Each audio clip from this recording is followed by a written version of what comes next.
O nosso trabalho é sobre cetirizina via oral, exposição e efeito antistamínico em cães. Esses vão ser os tópicos que a gente vai abordar. Os antistamínicos são agonistas do receptor H1 e são frequentemente usados para prevenir reações alérgicas. Eles são divididos em dois grupos, os de primeira geração, por exemplo, a hidroxizina, e os de segunda geração, que é o caso da cetirizina. Os antistamínicos de primeira geração, eles são conhecidos por produzir sedação devido aos efeitos no sistema nervoso central, mas os de segunda geração não têm esse efeito devido à maior afinidade com a proteína de efluxo, que é a glicoproteína P na barreira hematoencefálica. Dentre os antistamínicos de segunda geração, o que parece ser mais eficaz em cães é a cetirizina, mas que apresenta muita variabilidade entre os estudos, com eficácia de 30 a 80%.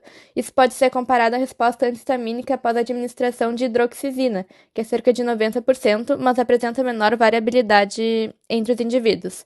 A hidroxizina, então, ela é metabolizada em cetirizina, que é considerada substância ativa na resposta antistamínica. Materiais e métodos. Animais e desenho experimental.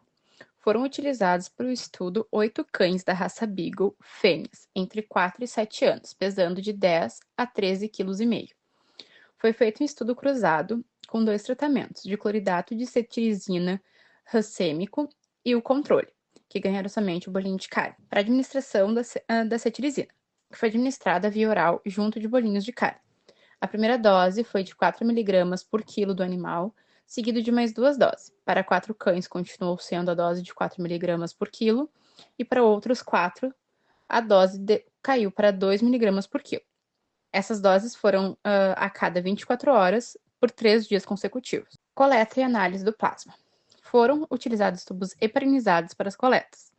Nos dias que foi administrada a cetirizina, as coletas foram feitas antes da administração, em 0, 24 e 48 horas, e nos dias subsequentes, em 50, 51, 52, 55, 57, 59, 72, 76, 81 e 96 horas após a administração.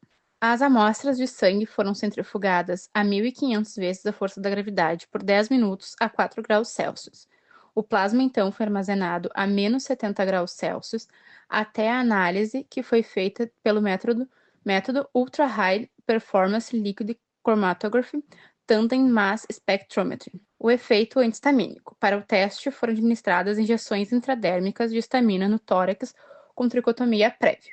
O diâmetro da pápula foi analisado 20 minutos após a injeção, e para o controle negativo foi injetado apenas a solução salina. O estudo comportamental. Foram feitas filmagens domésticas dos cães em 2 momentos, entre 1h30 e 2h30, e 3 horas e 4 horas e meia após a administração do fármaco.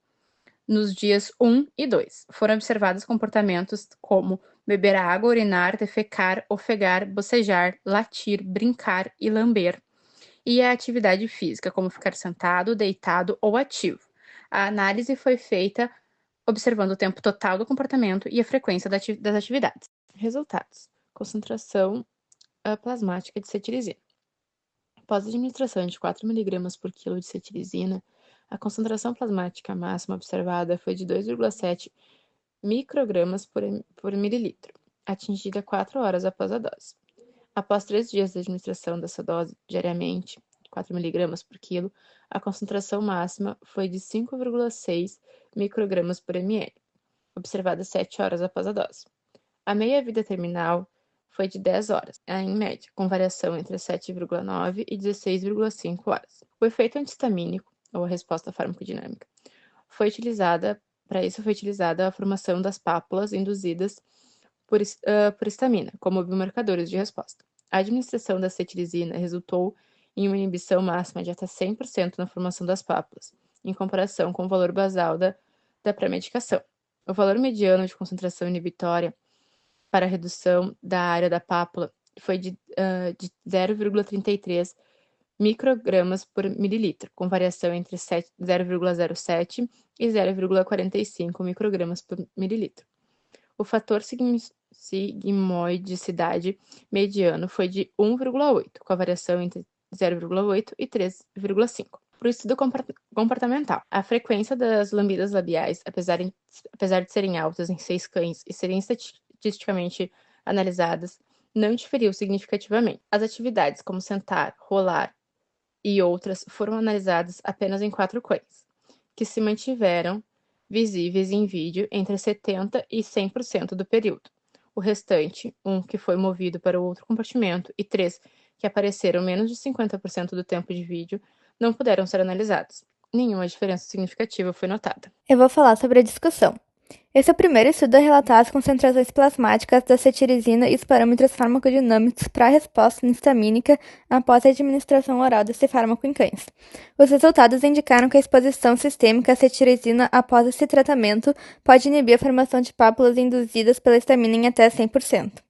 A resposta antihistamínica nesse estudo foi consistente com a resposta antihistamínica referente à cetirizina quando administrado 2 mg por quilo de hidroxilina via oral, enquanto que a medicação com 1 mg por quilo diretamente da cetirizina ela resulta numa resposta menor.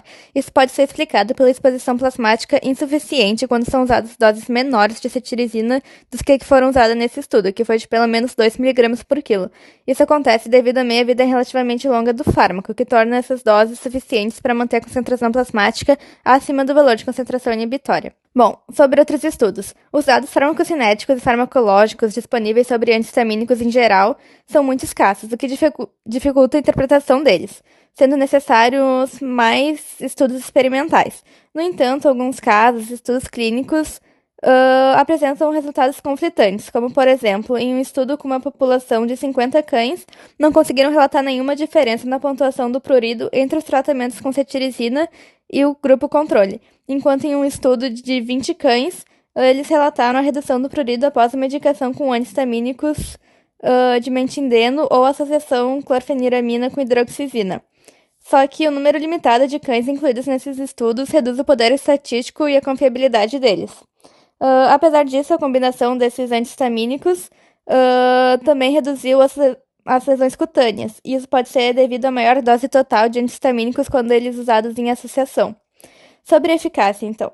É mais provável que mediadores inflamatórios diferentes da histamina sejam envolvidos na dermatite atópica e que a eficácia dos antihistamínicos seja maior quando administrados como um uso profilático, para prevenir os efeitos da histamina liberada.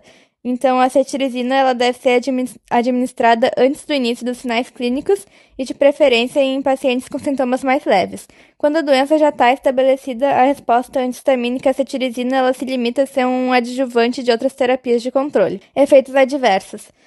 Nesse estudo não foi observado nenhum efeito adverso. Um dos efeitos mais comuns ao uso de antihistamínico em humanos é a boca seca.